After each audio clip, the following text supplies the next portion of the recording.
What if one of the most bothersome and irritating hairs on your entire body is actually one of the most critically important? That sounds completely absurd, does it not? Most people spend years trimming it, plucking it out, and doing everything they can to eliminate it entirely.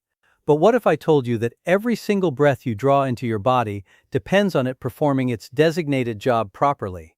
Before you dismiss those tiny little hairs located inside your nose as useless or unappealing, I want you to do something specific right now. Close your mouth and take 5 slow and deliberate breaths in through your nose. Go ahead and try it.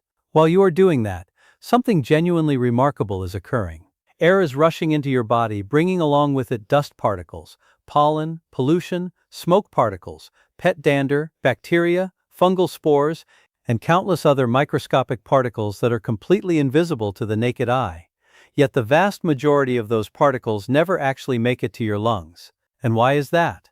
Because your nose was brilliantly designed with an extraordinary and sophisticated defense system. And nose hair is the very first worker on the job. Think of your nose hair as a security guard positioned right at the entrance of an important building. Every day, every hour, every single minute, it helps screen and determine what gets inside and what remains outside. Or picture the mesh screen on your front door. You would never remove that screen and leave the opening completely exposed and unprotected, because that screen catches and stops so many unwanted things before they ever have the chance to enter your home. Your nose hair operates in a remarkably similar fashion. It forms a critical part of your body's first-line filtration system. The larger particles that you breathe in are very frequently trapped by those hairs before they can travel deeper into your respiratory tract. But that is only the very beginning of this remarkable process. Just behind those hairs sits a layer of mucus that works to trap even more particles that manage to get past the first defense. And then there are microscopic structures called cilia, which are tiny hair-like projections that move in beautifully coordinated waves, sweeping that mucus and all the trapped debris toward the back of the throat, where it can be swallowed and subsequently destroyed by the powerful acids in your stomach. Think about what that means. Your body has constructed an entirely automatic and self-sustaining cleaning system that operates continuously every single second of every single day, without you ever having to consciously think about it or direct it in any way. Now here is something else that most people have genuinely never stopped to consider. Your nose is far more than simply a hole through which air enters your body.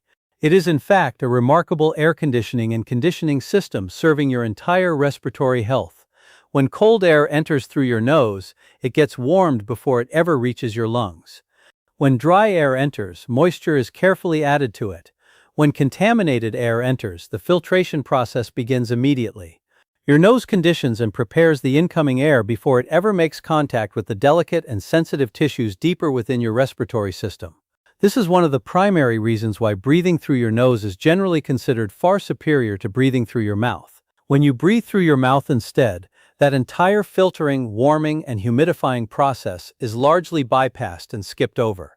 Your nose was specifically and intentionally designed to serve as the primary gateway through which breathing should occur.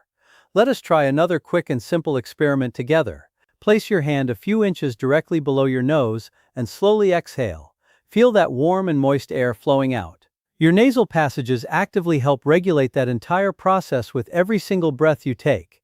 Now consider doing that tens of thousands of times throughout each and every day. That is the extraordinary and relentless amount of work your nose is performing on your behalf. And right there at the very entrance, your nose hair is contributing its essential part to that effort. And here is precisely where so many people go wrong in their thinking. They glance in the mirror, notice a few hairs peeking out, and immediately decide they want every last one of them permanently gone. But keep this important truth in mind. Your body does not create structures and systems without a specific purpose behind them. Those hairs were placed there for a very deliberate reason. They are not a mistake. They are not random or accidental. They are a meaningful and functional component of a sophisticated and highly effective system designed to protect you. Does this mean you should simply allow your nose hair to grow freely and wildly out beyond your nostrils without any maintenance whatsoever? Of course not. If hairs become visible and protrude noticeably beyond the nostrils, trimming them is entirely reasonable and appropriate. The critical word here is trimming, not eliminating entirely. There exists a significant and important difference between maintaining a functional system and completely removing it.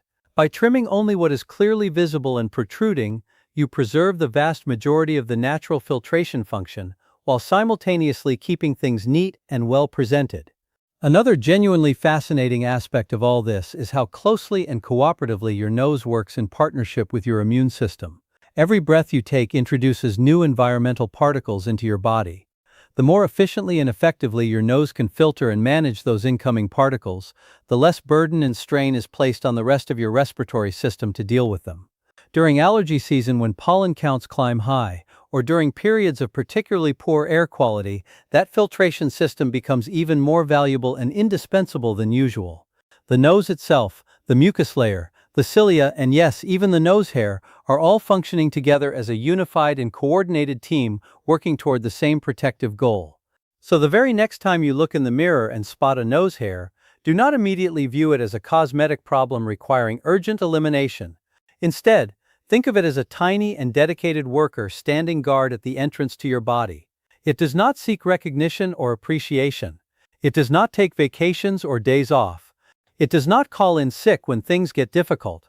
It simply shows up faithfully every single day and helps protect every breath you draw. It helps filter the air entering your body, supports the overall health of your respiratory system, works alongside your immune defenses, and plays a small but genuinely meaningful role in preventing unwanted particles from traveling deeper into your body. Not bad at all for the little hair that most people wish they simply did not have. So trim it when you feel you need to. Maintain it when necessary. But always remember this important truth: your nose hair has a real and valuable job to do, and it has been quietly and faithfully protecting you every single day of your entire life. I hope this video serves you well. Please share it with your friends and family. Leave your thoughts in the comments section below, and most importantly, go out and make it a truly great day. I am Dr. Alan Mandell.